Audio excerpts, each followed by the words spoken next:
Halo adik-adik, jumpa lagi bersama saya di channel Kunci Jawaban. Pada kesempatan kali ini saya akan membimbing adik-adik yang duduk di kelas 6 untuk membahas buku Pupena Jilid 6A tema 1 yang berjudul Selamatkan Makhluk Hidup.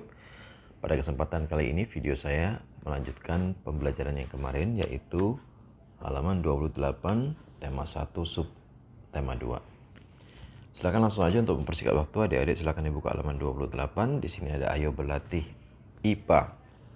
Sebelum kita menentukan pengelompokan hewan-hewan ini berdasarkan cara perkembangbiakannya, yaitu ada ovipar, vivipar, dan ovovivipar. Perhatikan nama-nama hewan berikut, kelompokkan hewan-hewan tersebut sesuai dengan cara perkembangbiakannya pada tabel. Oke, di sini ada ovipar, vivipar, dan ovovivipar. Ya, kemudian kita kasih tahu dulu ciri-ciri hewannya, kemudian nama-nama pengelompokan hewannya. Oke, saya sudah siapkan di sini jawabannya. Yang pertama adalah ovipar, ciri-cirinya tidak memiliki daun telinga dan mengerami telurnya. Sedangkan nama-nama hewan yang ada di sini yang termasuk ovipar adalah ini dia kelompoknya: kura-kura, ayam, kodok, ikan patin, belalang, belut, tokek, bunglon, burung beo, buaya, udang, cumi-cumi, iguana, dan salamander. Yang kedua adalah vivipar. Ciri-ciri dari hewan vivipar adalah memiliki daun telinga dan tubuh ditutupi rambut. Tapi itu biasanya ya. Ada juga rupanya yang ditutupi rambut tapi tidak vivipar atau melahirkan, tapi dia bertelur, yaitu platypus. Nama-nama hewan yang vivipar adalah kelinci, panda, singa laut, gajah, kuda, terenggiling, anoa, tapir, bekantan, paus, kanguru, dan dugong. Untuk yang ketiga adalah ovovivipar. Ini tidak memiliki ciri khusus adik-adik selain yang saya tulis di sini. Cirinya adalah berkembang biak dengan bertelur dan melahirkan. Ini artinya bukan bertelur, kadang melahirkan, kadang bertelur, bukan seperti itu adik-adik, tapi dia bertelur dan telurnya disimpan di dalam rahim, kemudian dia lahirkan. Jadi seolah-olah dia melahirkan, padahal dia bertelur dulu di dalam rahim. Begitu arti dari bertelur dan melahirkan. Nama hewan yang bertelur lalu melahirkan adalah kuda laut, ular boa, ikan hiu, dan kadal. Kita menuju ke halaman 31, ada ayo berlatih IPS di sana. Nomor 1, lengkapilah kalimat berikut dengan jawaban yang tepat. Dalam bidang pariwisata, jenis pekerjaan yang dilakukan di sekitar Candi Borobudur, Indonesia adalah, jawabnya pemandu wisata. Saya ulangi, pemandu wisata. Yang B, negara di Asia Tenggara yang tidak memanfaatkan hasil laut karena tidak memiliki batas laut dan garis pantai adalah negara Laos. L-A-O-S, adik-adik, negara Laos. C, negara penghasil karet terbesar di dunia adalah negara, jawabnya Malaysia. Kemudian D, hasil bumi Brunei Darussalam yang menyumbang 40% pendapatan negara adalah, jawabnya minyak dan gas bumi. Saya ulangin, minyak dan gas bumi. Nomor 2, diskusikan soal-soal berikut dengan teman sebelahmu. Setelah itu buatlah persamaan dan perbedaan kehidupan ekonomi dua negara dalam bentuk diagram Venn.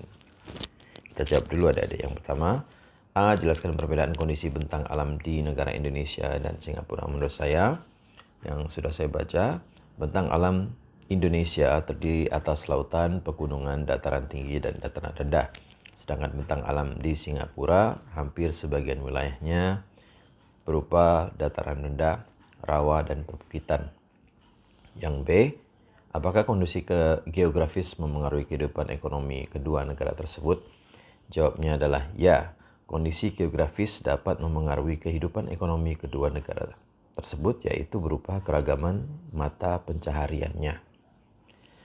Kemudian yang C, tuliskan kegiatan ekonomi di kedua negara tersebut. Menurut yang saya baca di sini adik-adik, kegiatan ekonomi di Indonesia berupa petani, pekebun, atau mata pencarinya berupa petani, pekebun, nelayan, pekerja kantor, buruh, dan lain-lain. Sedangkan kegiatan ekonomi di Singapura berupa pelayanan di bidang jasa dan buruh. Nah, ini kalau dibilang kegiatan, adik-adik bisa rubah ya, ini jadi bertani, berkebun, mencari ikan, bekerja di kantor, dan buruh. Oke, yang D, bagaimana bentuk kerjasama ekonomi yang mungkin yang C ya, yang C. Ya udah tadi ya. Yang D, bagaimana bentuk kerjasama ekonomi yang mungkin dapat dilakukan oleh kedua negara tersebut? Jawabannya adalah yang kemungkinan terjadi adalah kerjasama ekspor atau impor hasil pertanian, perkebunan, perikanan, dan pelayanan jasa.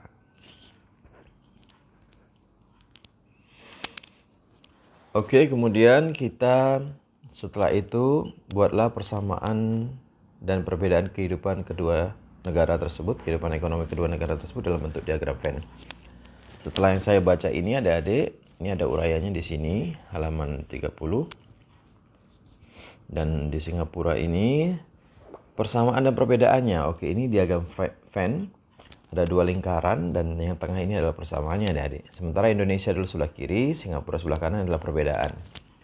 Yang ada di Indonesia, kegiatan ekonominya bertani, berkebun, mencari ikan atau nelayan, kemudian bertambang, mencari tambang seperti minyak bumi, batu bara, dan emas. Sedangkan di Singapura, kegiatan ekonominya adalah industri tekstil, industri baja, penyulingan minyak. Dan persamaan yang ada di Singapura maupun di Indonesia, kegiatan ekonominya adalah pekerja kantor, buruh, mengolah karet, dan mengolah timah. Itu diagramnya. Oke, sekarang kita ke halaman 32, ada ayo berlatih bahasa Indonesia. Tapi sebelum kita menuju ke pertanyaannya, silakan adik-adik baca sebuah teks yang berjudul landak yang ada di kotak berwarna abu ini. Kemudian kita tentukan ide pokok paragraf yang 1, 2, dan 3. Tapi di sini ada 2 paragraf, adik. Nggak apa-apa, di sini nanti kita pisahkan karena kalimat-kalimat yang atas dan yang bawah ini dalam satu paragraf yang kedua ini memiliki pokok pikiran yang berbeda. Oke. Setelah dibaca, kita langsung ke sini. Setelah mendengarkan teks laporan, tuliskan ide pokok teks laporan tersebut. Judul teks laporannya pastinya tentang landak. Ini landak ya, Dek. Kemudian ide pokok paragraf pertama. Ini saya sudah tuliskan ide pokok paragraf pertama yaitu ciri-ciri landak. Paragraf kedua, cara landak melindungi diri dari musuh atau pemangsa. Paragraf ketiga, peran landak dalam keseimbangan lingkungan. Kalau dibuatkan dalam diagram atau dalam bentuk buatlah bagan tentang ide pokok yang terdapat teks laporan tersebut. Bagan ya, Dek.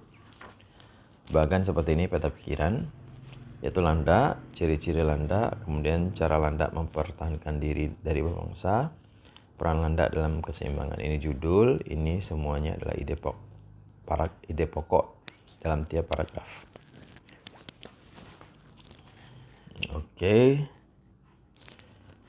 Selanjutnya kita ke ayo berlatih PPKN yang ada di halaman 33 di sebelahnya sini. Ini sebenarnya kinerja praktik adik-adik, tapi saya bisa bantu adik-adik untuk menjawab soal nomor 3, 4, dan 5. Selebihnya silakan dikerjakan mandiri ya adik-adik ya.